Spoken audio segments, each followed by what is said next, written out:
Meu nome é Jorge Guilherme de Almeida Couto Medeiros, delegado de polícia de classe especial aposentado, com pós-graduação em psicanálise clínica e pós-graduação em direito penal. Hoje falarei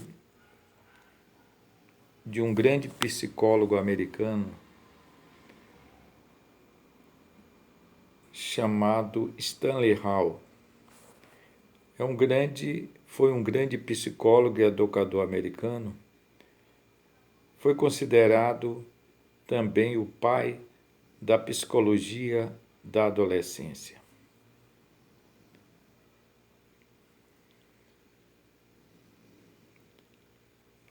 Stanley Hall nasceu em 1º de fevereiro de 1844 e faleceu em 24 de abril de 1924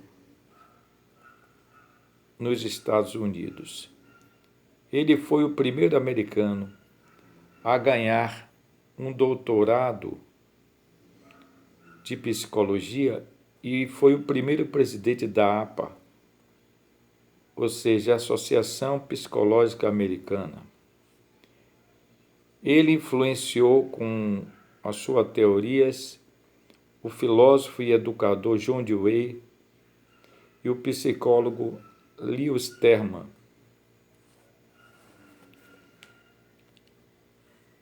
Teve uma formação num seminário protestante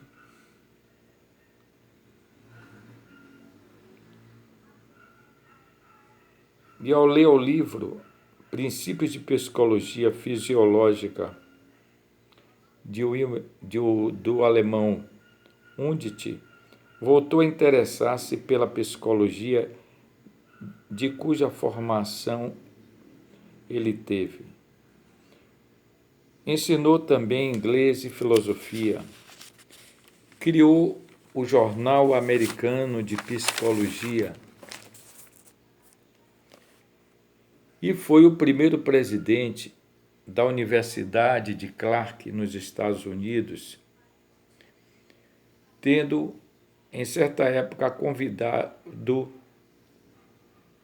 Sigmund Freud e Carl Gustav Jung para proferir conferências sobre a psicanálise nos Estados Unidos, com isso contribuindo com a divulgação da psicanálise nos Estados Unidos. Ele foi influenciado pela teoria da evolução e pelo filósofo alemão Ernst Haeckel na sua teoria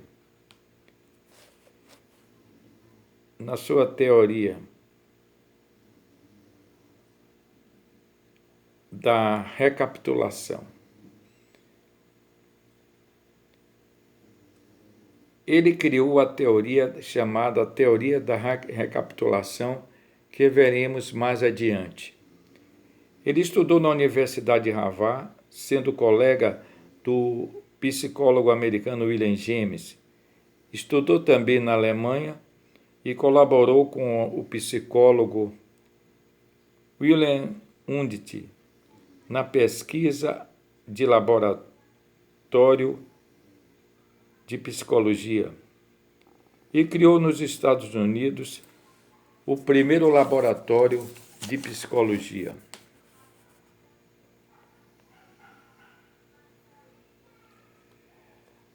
Em síntese, a sua teoria da recapitulação, que era influenciada pela teoria da evolução de Charles Darwin, ele afirmou que o desenvolvimento psicológico do ser humano segue um movimento ontogenético, lembra o filogenético. Isso significa que as mudanças que as pessoas experimentam ao longo do ciclo da sua vida são equivalentes ao que ocorre com a evolução da nossa espécie.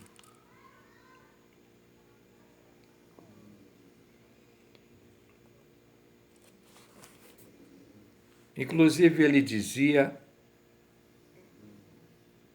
que a fase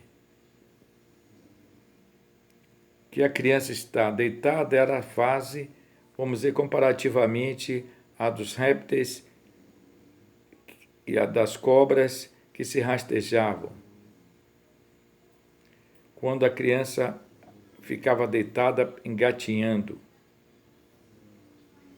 A segunda fase era a fase que a criança se equilibrava com as duas pernas com a ajuda das mãos, que era a fase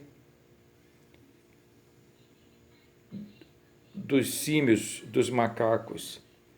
E a terceira fase, que era a fase que o ser humano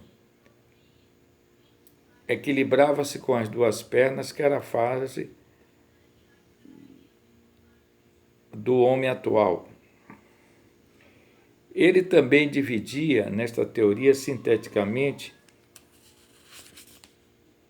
ensinando a vocês, o desenvolvimento do ser humano em 3 períodos principais, que ele dividia: a primeira infância, onde age instintivamente as crianças como os animais, não desenvolvendo o chamado pensamento abstrato.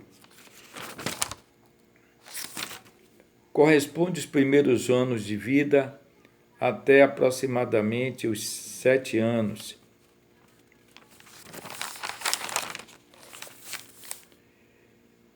Em que a criança poderia ser comparada, a criança de 1 ou 2 anos, vamos dizer, com o chimpanzé, no sentido de não ter pensamento abstrato. A criança, por exemplo, de 1 ano até mais ou menos 2 anos.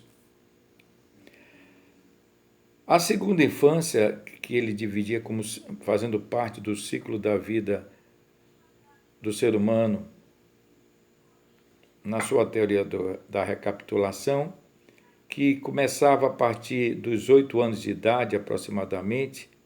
Aí já se desenvolve o pensamento abstrato da criança, onde se deve ensinar aí, os professores devem ensinar a educação formal e aí também os princípios morais. E a terceira fase, ele fala na fase da adolescência, onde a sexualidade toma um aspecto central na vida do ser humano.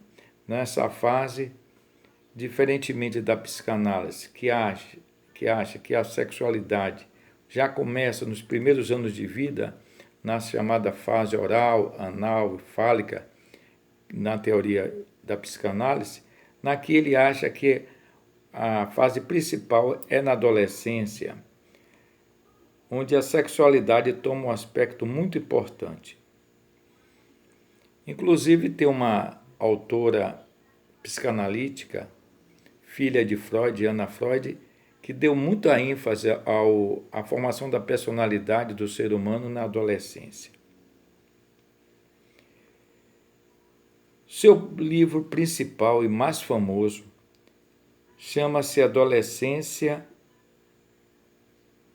É um título longo, na sua psicologia e sua relação com a fisiologia, a antropologia, a sociologia, o sexo, o crime, a religião e a educação. Esse grande título do livro é uma obra que foi editada em 2 volumes, onde foi a primeira, se observou com mais cientificamente o desenvolvimento da adolescência. Por isso mesmo, pelo enfoque que ele deu na fase da adolescência, o estudo profundo dos adolescentes, inclusive utilizava os questionários, ele focou o estudo dele da adolescência como uma fase principal do ser humano para o desenvolvimento da personalidade. Ele foi considerado como o pai da psicologia da adolescência. Stanley Hall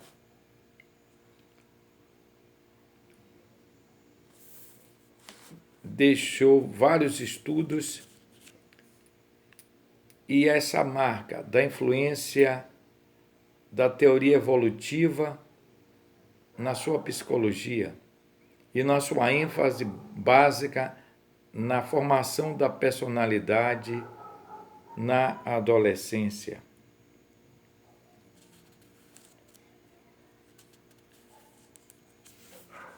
Escreveu também outros livros na sua velhice, sobre a velhice também, mas a principal obra de Stanley Hall foi esse monumental estudo sobre a adolescência, que requeriu muita pesquisa e muita observação da parte de Stanley Hall,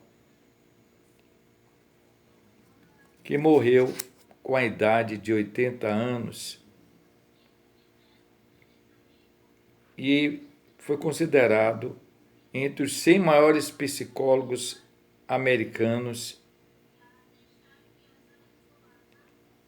nos Estados Unidos de todos os tempos.